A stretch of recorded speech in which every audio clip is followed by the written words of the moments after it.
Welcome to It's Not Over with Dr. Dan Farrell. I'm Jordan. Hello. It is good to see you, even though we can't. I just said that yesterday, but nonetheless, hopefully looking at us and seeing us won't frighten you away from the program. Yesterday or the other day, in our last program, we talked about Catholicism and coming back into the Baptist Church, the true church, and Dr. Farrell's going to kind of continue along with that thought. Let's do one verse. Let's read verse 5 and 6 of Revelation 17. Got it? Okay. And upon her forehead was a name written, Mystery, Babylon the Great, the mother of harlots and abominations of the earth. And I saw the woman drunken with the blood of the saints and with the blood of the martyrs of Jesus. And when I saw her, I wondered with great admiration. All right, so there's a few things here. Then we see that there is not Babylon the Great. Notice it didn't say Babylon the Great. It said Mystery Babylon. You know why? Because Babylon the Great's not a mystery. We all know where Babylon is. It's over there in Iraq. What's the big deal? It's not a mystery. We know all about Babylon, okay? And then, but here's what it says. But this Mystery Babylon has given birth to other organizations a little bit like her. So she's called a mother. Well, I that's think this interesting. also has maybe direct ties to Ephesians chapter 5 at the end, where it says, and he's referring to the church and husbands and wives, and he says, and this is a great mystery, but I speak concerning Christ and the church. That's very good. Let me ask you a question.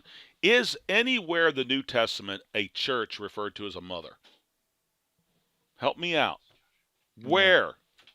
Okay. Now let me say this. Why? Why? Dear Roman Catholic, why? Because the church isn't married yet. She's a bride. What would you do? If you're engaged to a sweet girl, next thing you know, out pops a baby, and then 9 months or 12 months later, another baby. Are you kidding me? The church is the bride of Christ. The marriage feast has not happened yet. So to call the church a mother is ridiculous. And you got goofball Baptists that do the same thing, the Baptist church is the mother church. No. No, I repudiate that terminology. But here's something else. Apparently, whoever this woman is, she's drunk with the blood of the saints and the blood of the martyrs of Jesus. Well, you did kind of call the Baptist church the mother church. I did, but I did that on purpose. Okay. Now, notice here that whoever this organization is, she's intoxicated with the blood of not just poor unfortunate souls, but the martyrs of Jesus. Well, them born-again Christians. And notice, too, that John is wondering. Now, many scholars, I don't think they're very scholarly, but they say this is Rome. Well, then why did John wonder? Look, all of John's comrades in the faith were killed by pagan Rome. Why would he wonder at that? He's wondering because this is a new Rome.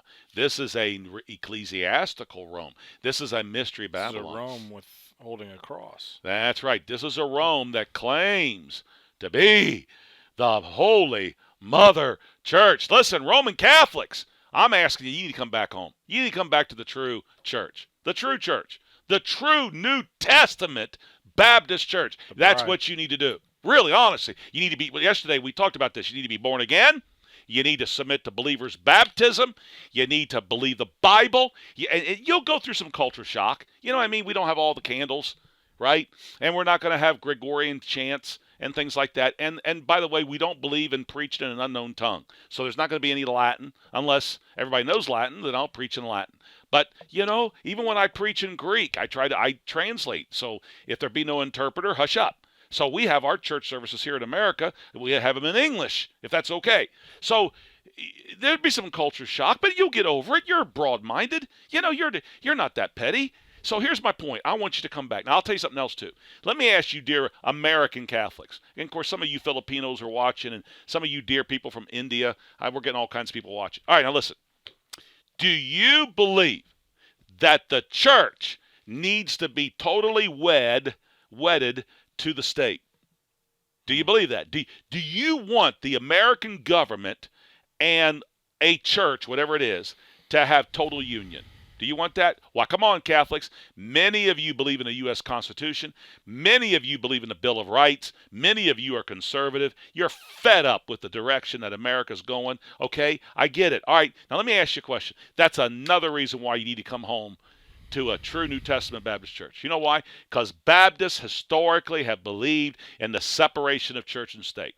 Doesn't mean that we can't have influence individually, but as a church, we exercise no power over the state, and the state is not going to exercise power over us as long as we are busy about the master's business. And our king is Jesus Christ. So we don't believe in a state-church relationship like Italy, like Spain, like Portugal, like France, like Peru.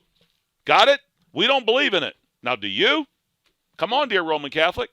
I'm not being disrespectful. You don't believe in that, do you? Do you believe the government ought to give a civil sword to the hand of the priest? You don't believe that, do you? You don't believe that we ought to make a bunch of Pentecostals and interdenominational people pay taxes to a state church? Do you believe that? Surely not. You're not. You don't believe in that German Lutheranism where it's got to be a state church, or you don't believe like in Italy where the Roman Catholic Church is the state church? Surely not. Our forefathers. By the way, dear Catholic, dear Roman Catholic, and I mean this with all my sincerity of my soul, do you know who gave us the separation of church and state, and that the government shall not infringe upon the free exercise of religion and the assembly of the saints, and infringe on our beliefs according to the conscience and dictates of the heart? Do you know who gave us that First Amendment? It wasn't the Catholics. Baptist. Yep, Rhode Island Baptist. Check it out. Come on. Don't go around telling everybody that Dan Farrell's an idiot and they're a pinhead. Why don't you check it out? Rhode Island Baptists gave it. In fact, not even George Washington. They had to be won over. Jefferson and Madison and Adams, they were won over to the Baptist way of thinking. It was the Baptists that gave us the 10 Bill of Rights, even the Second Amendment. That's right. So I think what you ought to do is come under the banner of a New Testament Baptist church. I'm going to give you another one. Do you believe and do you appreciate Islamic jihadists and terrorists and ISIS going around killing people in the name of Allah, Allah Akbar, and killing people and trying to force people in this struggle of jihad to come under Muhammad the great prophet and to come under the so-called peaceful religion of Islam and to believe in the Quran? Do you believe that? By you Roman Catholics, they don't believe that, do they? Nope. In fact, you would be against somebody doing that. What would you think if a Baptist did that? What would you think if a Pentecostal did that or a Presbyterian did that? What would you think? You wouldn't like it, would you? You know what? I got a great idea. You need to come into the fellowship by way of the new birth and believer's baptism into a New Testament Baptist church. And here's why. Because Baptists have never believed in persecuting others to get them to baptize their babies or to get them to join our church. Baptists do not believe in vigilantes. We do not believe in evangelizing by the sword. In fact, historically, Baptists have been massacred and butchered. There is a trail of blood that goes all the way back to the apostles. Now, let me ask you, dear Roman Catholic, you're an honest soul, right? Let me ask you a question.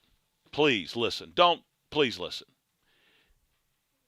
Has the Catholic Church ever persecuted others, like Protestants, Baptists, even Muslims? Has the Catholic Church ever done that to force them to join the Holy Roman Church? What, the Auto de Fe there in Spain, or Smithfield in England, or the Spanish Inquisition, the massacre of the Waldenses up in the Alp Mountains? Has the Roman Catholic Church ever persecuted and murdered and butchered men and women and children because they were trying to force the schismatics, the heretics, as they would call them, to come under the Roman crucifix? What do you think? Now, listen, I know some of you don't, it's not your fault. You haven't studied. You haven't been inoculated with the books out there. But have you ever read Fox's Book of Martyrs, Martyr's Mirror, Baptist Memorials? Have you ever read some of these books, The Cross and the Crown? Their books are out there. The Churches of the Piedmont. Have you ever read these volumes? Thousands and thousands of pages. Would you like to be a member of a jihadist, ISIS, Islamic, crazy nutcase group? Would you like to? No, you wouldn't, would you? In fact, that infuriates you, doesn't it? Why don't you, for another reason, come into the peaceful, loving fellowship of a New Testament Baptist church? Because Baptists historically have believed this, that we only argue with words, we argue with reason, we argue with prayer. The weapons of our warfare are not carnal, but spiritual, the pulling down of strongholds and so on. Baptists, we will argue, we'll contend for the faith, but we do not believe in hitting people and punishing people and passing laws to make them believe what we believe. Now, I've given you a few good reasons why you ought to come into and come back. Really, you listen, I'm just going to say, in fact, we'll deal with this next program. But you know what Roman Catholics really are? They're really Baptists who went bad. And maybe the word bad's kind of negative, you know. So what would be a better way to say it? Roman Catholics are people who used to be, by way of history, used to be Baptist, but somehow they drifted away. And they drifted away and drifted away. And then generations, they forget their heritage. So the Roman Catholic Church, at one time, the Roman Church, that used to be a Baptist church. They're Baptists who were hurt. Yeah, there you go. And they were misled. And back when the church split actually happened, there was only that much difference in them, you know. It wasn't like the worldly church and the church took a stand. There wasn't a night and day difference. And so now, of course, I understand the split has widened. Okay, I get it. But come on. Come back. Come home. Come back to the true New Testament church. Come back. You know, so we can be one. So we can have unity and love. And we'll be stronger, you see. And Baptist churches will grow. Because I'll tell you what, sometimes the best Baptist is a converted Roman Catholic. It's the truth, man. I've seen some wonderful Christians that are converted Catholics. All right, we'll pick this up next time. All right, I'd like to thank you so much for tuning in today. Please don't forget to stop by our main umbrella website, and that is morningstarnetwork.org. And also, we really encourage you to go check out our Facebook page. It's Not Over. Check that out. We are over, I think now we're over 2,000 people who have liked and who are following us on Facebook, and we thank you so much for doing that and for liking our page. And please, I pray that you'd share some of the videos when they are uploaded, and the different things that can be a blessing to you and even others. And hopefully this will spread like wildfire and just continue to grow throughout the various countries and also throughout the states here in America. We also encourage you to please check out our YouTube channel. All right, that hasn't really grown. We haven't really promoted it too much, but we do have a YouTube channel, and it is on our YouTube channel where you'll get most of the backlogs of videos. So there's a lot more footage and information on our YouTube channel than there is on our Facebook page. And then there's sermonaudio.com/itsnotover, and there's even more in the archives on that site as well. Thank you so much for tuning in, and we appreciate it, and hopefully you'll tune in next time with It's Not Over with Dr. Dan Farrell. And here he is. All right, now here's a verse that I think will support my reason and my philosophy of how I'm trying to approach this subject.